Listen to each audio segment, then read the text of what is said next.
Assalamu alaikum everybody. My name is Waqas Ahmed and today we are going to learn about pronouns.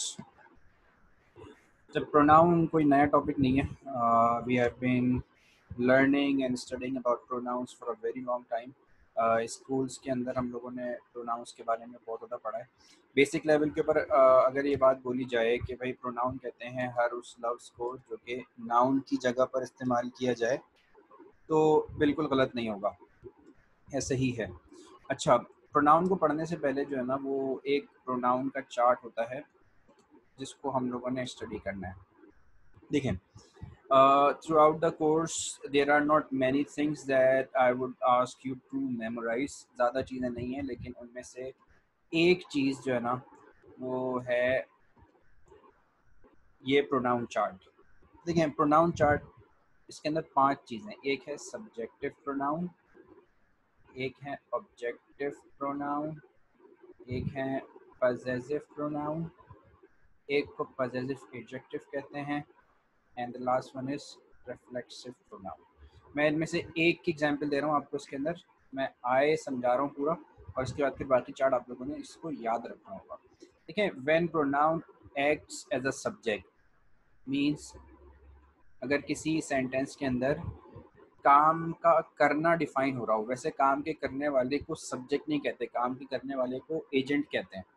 That is a total different topic to study. लेकिन बहरहाल मैं भी सिर्फ समझाने के लिए बात बोल रहा हूँ कि अगर काम का करने वाला प्रोनाउन है, for example in this case मैं खुद कोई काम कर रहा हूँ, मैं बोलता हूँ कि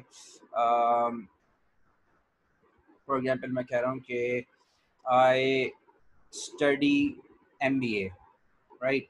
तो because of the fact that I my self does something, तो मैं वहाँ पर अपने आप को रेफर करने के लिए आई का वर्ड इस्तेमाल करूँगा. ठीक है. अच्छा, इन द सेकंड केस अगर मैं ये बोलूँ कि भाई that person humiliated me, now I did not do anything in that sentence, that person did something, I only received an action. ठीक है.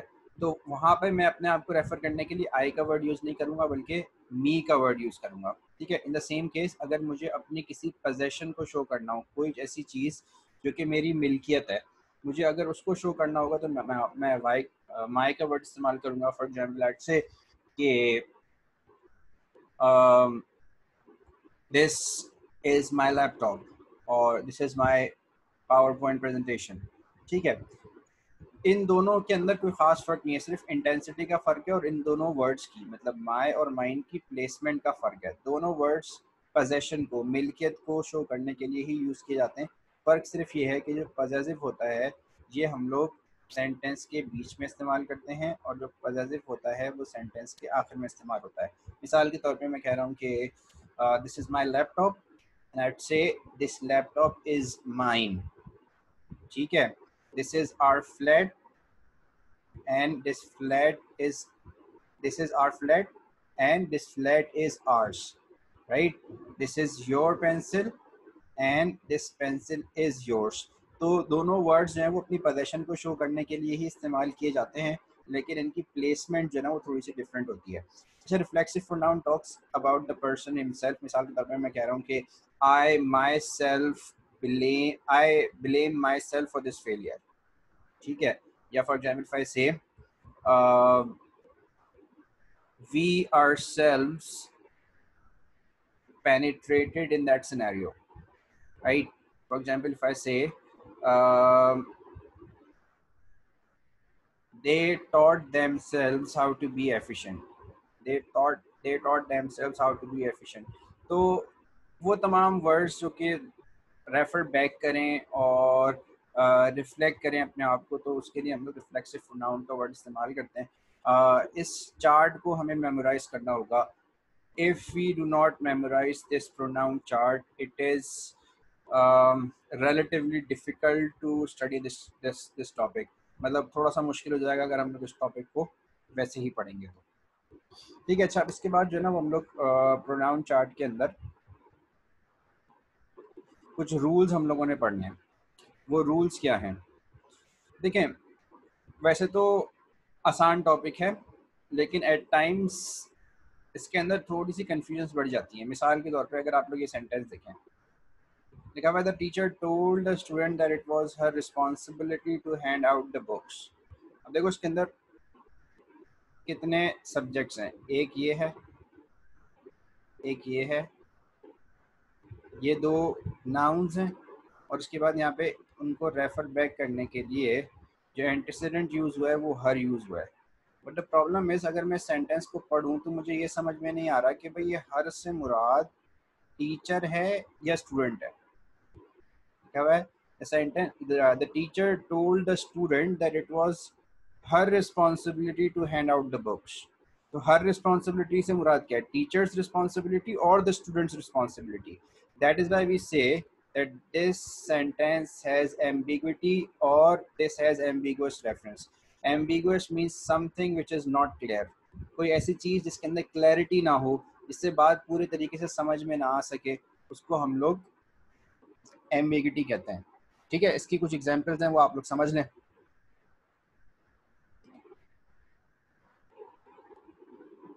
फॉर एग्जांपल ये सेंटेंस देखें, पहले लिखा हुआ है जिस सेंटेंस के अंदर एम्बिगिटी होगी उस सेंटेंस के आखिर में ए लिखा होगा, और जो सेंटेंस बिल्कुल क्लियर होगा उसके आखिर में सी लिखा होगा। ठीक है, देखिए लिखा हुआ है Aslam showed his brother Kamran. So we have Kamran and we have Aslam, we have two males. A copy of a photo he had taken.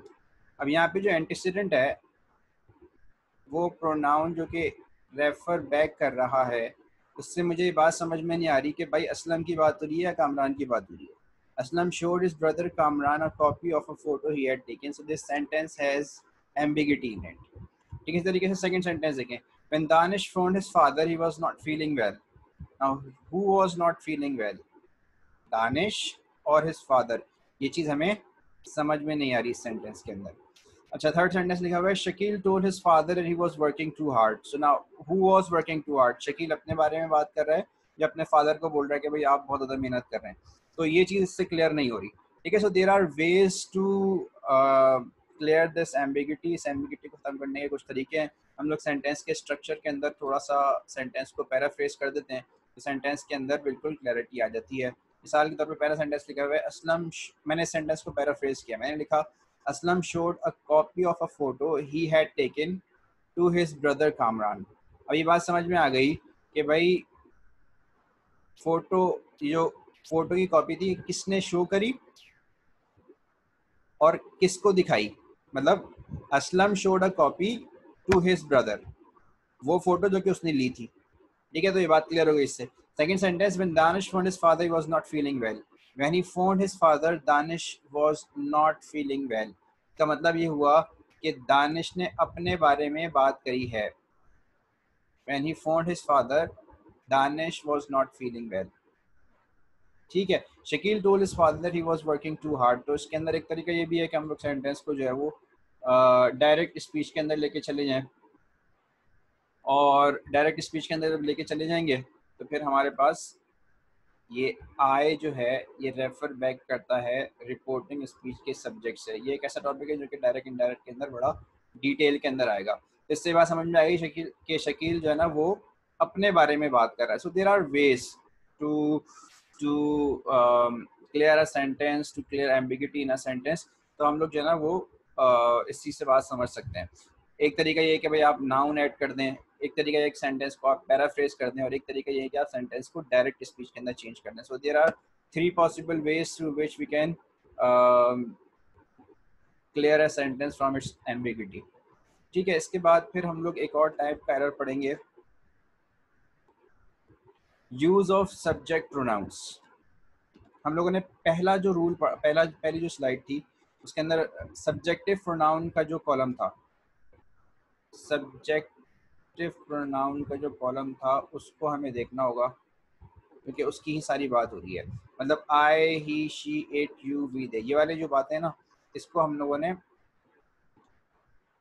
इन तमाम चीज़ों को देखना होगा इसके अंदर। मिसाल के तौर पर लिखा हुआ है इमरान आस्क्ड। अब यहाँ पे मैं क्या यूज़ करूँ, ही यूज़ करूँ या हिम यूज़ करूँ? Imran asked that dash and dash practice hand stands. अच्छा, मैं इस चीज़ को और थोड़ी आसान एग्जांपल से समझाने की कोशिश करता हूँ। देखिए, सब्जेक्ट प्रोनाउंस को समझने का तरीका सिर्फ ये है, बड़ा आसान सा तरीका है कि भाई इमरान आस्क्ड ही और हिम, मतलब यहाँ पे सब्जेक्ट प्रोनाउन यूज होना है या ऑब्जेक्ट प्रोनाउन यूज होना है।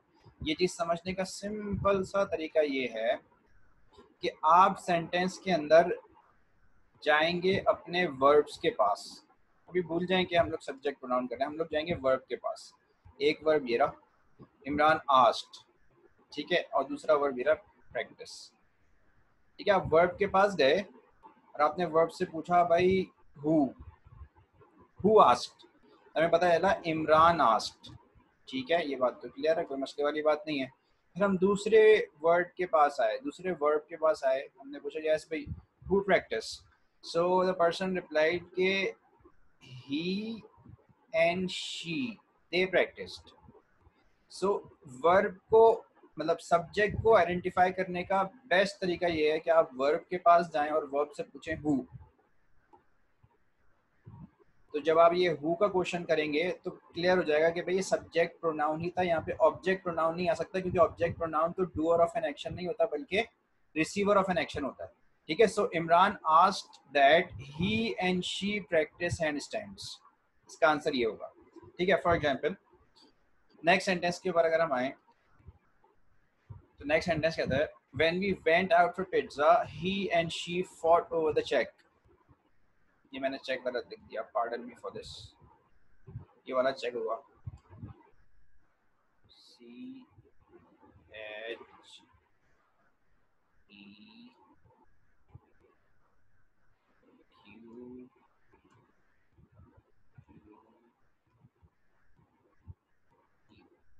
अच्छा भाई, तो अब हम लोग इस सेंटेंस के अंदर जो है ना वो वर्ब के पास गए again. First verb is went, when we went out for pizza he and she fought over the check. तो भाई who went out for pizza, बात क्लियर है, we went out for pizza. Then we asked who fought over the check, बात clear हो गई कि भाई he and she fought over the check. It could never be when we went out for pizza him and her fought for the check, ऐसा नहीं हो सकता था, it was not possible, sentence जो है ना फ्लॉड हो जाता बिल्कुल। ठीक है जी, तो यूज ऑफ सब्जेक्ट प्रोनाउन के अंदर याद रखने वाली बात ये है कि आप अपने वर्ब के पास जाएंगे and you ask a question from a verb that who, and when you get the answer तो आपको समझ में आ जाना चाहिए कि सब्जेक्ट प्रोनाउन होना चाहिए वर्ब्स के लिए। ठीक है, यानी जो बात लिखी हुई है ना, there will always be a verb for subject pronoun. Subject pronoun को आइडेंटिफाई करने का बेस्ट तरीका ये है कि उसके लिए सेंटेंस के अंदर वर्ब होता है। ठीक है, ये दूसरी बात, ये दूसरा टाइप ऑफ एरर हो गया। अब हम लोग आते हैं थर्ड टाइप के ऊपर, यूज ऑफ ऑब्जेक्ट प्रोनाउंस। अब ऑब्जेक्ट प्रोनाउंस के बारे में कैसे पता चलेगा, देखिए अच्छा वो जो पिछला वाला था उसको आप ऐसे भी समझ सकते हैं, कुछ मिसकंसेप्शंस होते हैं हमारे इस हवाले से। मिसाल के तौर पे दरवाजे पे नॉक होती है, आप जाते हैं, आप पूछते हैं who is this, and the other person replies it's me, open the door. Grammatically this is incorrect, ऐसा नहीं हो सकता। We should ask the other person to reply कि it's I open the door, because he himself is there, right. तो it's I open the door होना चाहिए। इस तरीके से हम लोगों ने अक्सर सुना होगा कि बोलते हैं कि you and me were waiting together. So you and me can never be a correct sentence. You and me हो ही नहीं सकता, you and I are waiting together होगा, because again आप जाएंगे वेट के पास, आप पूछेंगे yes who is waiting, तो पता चलेगा you and I, तो सब्जेक्ट प्रोनाउन यूज होगा, you and me नहीं हो सकता। ठीक है जी, let's talk about object pronoun here. Object pronoun क्या होता है कि ऑब्जेक्ट प्रोनाउन के अंदर it is said always use object pronoun after preposition. एक बात यह है कि आप प्रेपोजिशंस के बाद ऑब्जेक्ट प्रोनाउन इस्तेमाल करेंगे, एक चीज ये हो गई। And never use object pronoun for a verb, ये बात है जो हम लोगों ने पिछले एरर के अंदर पढ़ी कि भाई ऑब्जेक्ट प्रोनाउन के लिए कभी भी हमारे पास कभी भी वर्ब नहीं होता। ठीक है, मिसाल के तौर पे ये सेंटेंस लिखा हुआ है, अच्छा ये यहाँ पे देखें एग्जाम्पल लिखी है, बिटवीन यू एंड मी। अब यू भी एक ऑब्जेक्ट प्रोनाउन है और मी भी एक ऑब्जेक्ट प्रोनाउन है। टू शाजेब एंड हर, अब शाजेब तो एक नाउन है ना, तो शाजेब का तो टॉपिक है ही नहीं हमारे पास टॉपिक प्रोनाउंस का चल रहा है। तो यहाँ पे हम शी नहीं बोलेंगे बल्कि हर बोलेंगे, मतलब शाजेब और हर। क्या लिखा हुआ है अमंग अस वुमेन, मैं नहीं बोलूंगा कि अमंग वी वुमेन, ठीक है, among us women, at us, from her and him, मतलब ये अगर प्रोनाउंस आ रहे हैं ना, फ्रॉम, बिटवीन, एट, विद, तो make sure that you use an object pronoun after these prepositions. ठीक है, अब एग्जांपल लिखी हुई है, this secret is safe with him, this secret is safe with him, अब ये विद लिखा हुआ है यहाँ पे, so we have to understand कि भाई इसके बाद जो है वो, मैं ये नहीं बोलूंगा this secret is safe with he, that is a nonsense. The waiter gave him and me orange soda, the waiter gave him, अब तो इसके ऊपर जो है ना वो पिछला वाला कॉन्सेप्ट अप्लाई होगा। हम गए वर्ब के पास, हमने पूछा हु गेव, तो पता चला वेटर गेव, ये तो हो गया सब्जेक्ट। तो यहाँ पे ये जो बात है किसको दिया उसने, ये जो दो बंदे हैं हिम एंड मी, ये हमेशा ऑब्जेक्ट प्रोनाउन के अंदर होने चाहिए। मतलब मैं ये ऐसे नहीं बोल सकता कि the waiter gave he and I orange soda, that would be a complete nonsense sentence. ठीक है जी, ये हमारे पास थर्ड यूज हो गया इसका। इसके बाद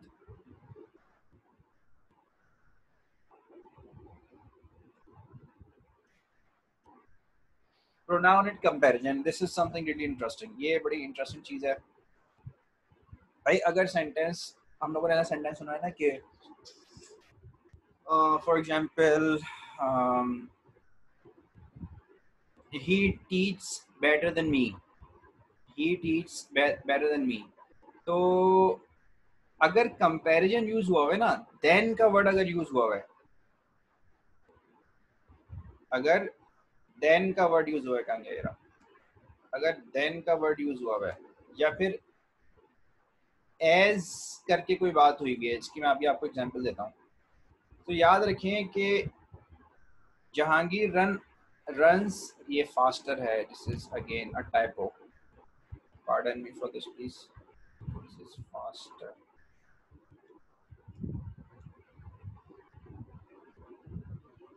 मेरे पास आज इसमें माउस नहीं है, इस वजह से इसका मार्कर इतना फ्लुएंटली काम नहीं करता। यस, सो जहांगीर रन्स फास्टर देन, अब यहाँ पे हिम यूज हो या ही यूज हो, ये कैसे पता चलेगा? सिंपल सा तरीका है, आपने ये उसूल जहन में रखना है कि जब भी कंपैरिजन होगा तो कंपैरिजन को चेक करने के लिए आप सेंटेंस को ना पूरा कर लें। मतलब Jahangir runs faster than, sentence पूरा क्या होना चाहिए, Jahangir runs faster than he ran, मतलब कंपैरिजन तो उनके भागने का हो रहा है ना। तो अगर इस प्रोनाउन के बाद, मतलब ये व्हाटएवर प्रोनाउन यहाँ पे यूज होना था, इसके बाद अगर कोई वर्ब होता तो वो रन ही होता, क्योंकि हम लोग रनिंग का ही तो कंपैरिजन कर रहे हैं। तो सेंटेंस बनता Jahangir runs faster than he और आई रन, हिम और ही रन। तो हमें पता चल जाएगा कि भाई यहाँ पे जब भी कंपैरिजन आता है ना बेटा, तो सब्जेक्ट प्रोनाउन इस्तेमाल होता है, कभी भी ऑब्जेक्ट प्रोनाउन इस्तेमाल नहीं होगा। यही चीज इसके अंदर थ्योरी में लिखी हुई भी है। First complete the comparison with the verb that would follow naturally, complete the comparison with the verb that would follow naturally, मतलब इस सेंटेंस के अंदर कंपैरिजन रनिंग का है और प्रेजेंट सिंपल टेंस है। तो मैं ये बोलूंगा Jahangir runs faster than he ran, they that will tell you which pronoun to use, और आसानी के साथ पता चल जाएगा कि भाई क्या चीज है, Jahangir runs faster than he runs.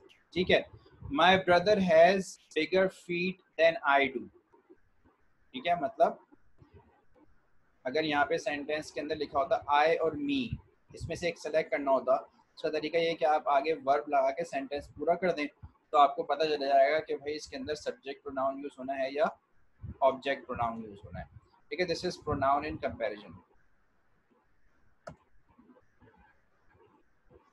Last thing, use of possessive pronoun. देखें, पजेसिव प्रोनाउन मैंने आप लोगों को बताया था, possessive pronoun is a word that refers to something that belongs to you. For example, मैं कह रहा हूँ कि this is your bike, this is your mobile, possessive है, your word possession को शो करता है, मिल्कियत को शो करता है। तो इसके अंदर पॉइंट ये है कि भाई always use possessive pronoun before a gerund।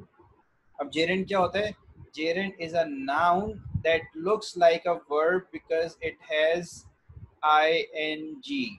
मिसाल के तौर पे मैं कह रहा हूँ कि running is beneficial for health, तो यहाँ रनिंग जो है ना वो कोई वर्ब नहीं है, यहाँ पे रनिंग एक नाउन है, जेरेंड है।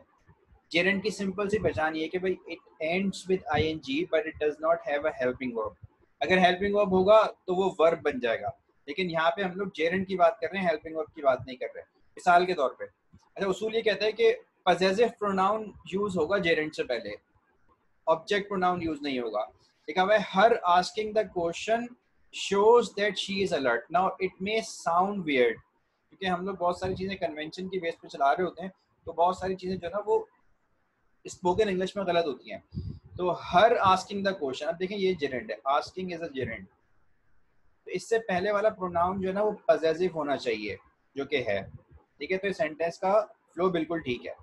Mother was upset about your opening the presents too soon, मतलब मैं ये नहीं बोलूंगा mother was upset about you opening the presents too soon, that would be a wrong sentence, क्योंकि ये एक जेरेंड है, तो इससे पहले वाला जो हमारे पास प्रोनाउन है वो हमेशा पजेसिव होना चाहिए। ठीक है जी, ये हम लोगों ने कुछ रूल्स पढ़े हैं, अभी थोड़ा सा रिव्यू कर लेते हैं अभी तक क्या पढ़ा है, और उसके बाद फिर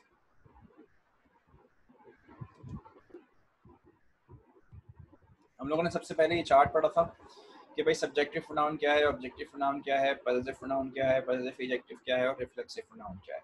इसके बाद हम लोगों ने पहला जो एरर पढ़ा था वो था एम्बिगुअस रेफरेंस का, ये एम्बिग्विटी होगी अगर सेंटेंस के अंदर, मतलब एक प्रोनाउन अगर लिखा हुआ है और उस प्रोनाउन से समझ में नहीं आ रहा कि एक्शन कौन कर रहा है, उसका मतलब ये कि सेंटेंस के अंदर एम्बिग्विटी मौजूद है। मतलब the teacher told the student that it was her responsibility, मतलब हुज रिस्पांसिबिलिटी, टीचर्स रिस्पांसिबिलिटी या स्टूडेंट्स रिस्पांसिबिलिटी। तो ऐसी क्लैरिटी को सही करने के लिए हमारे पास दो तीन ऑप्शंस होते हैं, वो हम लोगों ने पढ़े।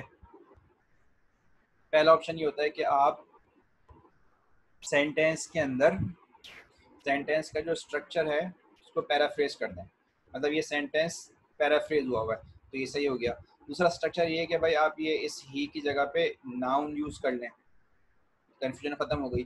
तीसरा तीसरा तरीका ये है कि आप सेंटेंस को डायरेक्ट स्पीच के अंदर कन्वर्ट कर लें, इससे भी जो है ना वो हमारी एम्बिग्विटी खत्म हो सकती है। ये हम लोगों ने पहला एरर पढ़ा था।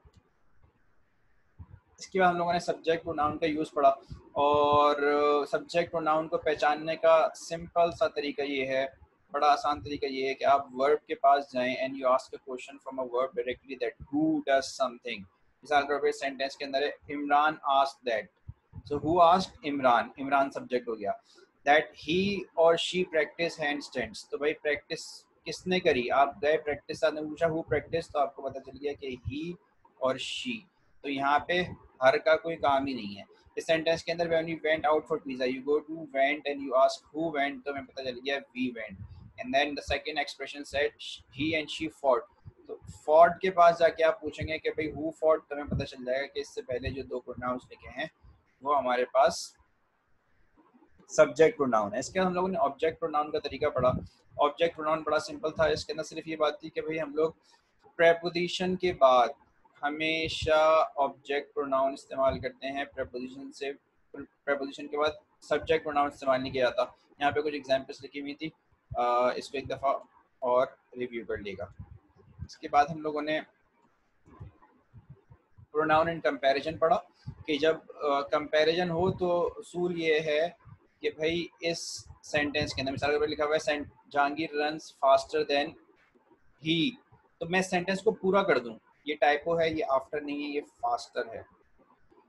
अच्छा मैं इसको सही कर दूं, Jahangir runs faster then what ever. अगर आपको समझ में नहीं आ रहा तो आप सेंटेंस कंप्लीट कर दें, जो भी वर्ब है, जैसे इस केस के अंदर रन्स वर्ड है तो आप रन को यहाँ पे लगा दें, Jahangir runs faster then dash run, तो आपको पता चल जाएगा कि भाई ही से बात कंप्लीट की जाएगी। फिर हम लोगों ने इसकी कुछ एग्जांपल्स देखी, और उसके बाद लास्ट एरर जो था हमारे पास वो था पजेसिव प्रोनाउन का। पजेसिव प्रोनाउन सेज कि अगर कोई जेरेंड है सेंटेंस के अंदर, अगर कोई जेरेंड इस्तेमाल हो रहा है, नाउन जेरेंड क्या होता है, noun that looks like a verb because of its ING ending but it's not a verb, basically it's a noun. ठीक है, तो यहाँ पे हमेशा पजेसिव प्रोनाउंस सॉरी जेरेंट से पहले हमेशा पजेसिव प्रोनाउन इस्तेमाल होगा, ऑब्जेक्ट प्रोनाउन इस्तेमाल नहीं होगा। So these are some errors. इसके अंदर एक टॉपिक और रह गया है, the use of who and whom. तो वो इंशाल्लाह हम लोग अगली क्लास में पढ़ेंगे। I hope I made sense in this video. If you have any question you are free to ask. Thank you so very much.